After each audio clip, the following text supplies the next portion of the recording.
I'm Dr. Connie Carver at Forum Health Greenville, and I'm here to talk about menopause.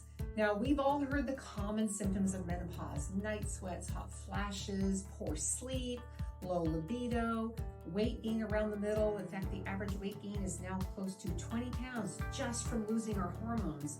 But what a lot of people don't know is that there are way more symptoms to menopause. In fact, there's so many that I'm going to refer to my list and just read some of them. Frequent urination, urinary leakage, heart palpitations, panic attacks, weird dreams, depression, anxiety, indigestion, and flatulence.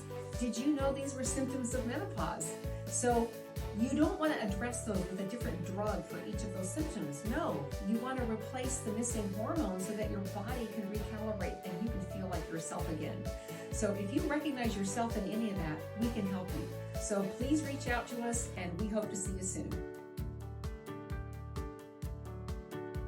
Hi, Dr. Saxena here, Chief Medical Officer at Forum Health. Thanks for visiting our channel. Make sure to subscribe to get the latest insights and information on functional and integrative medicine.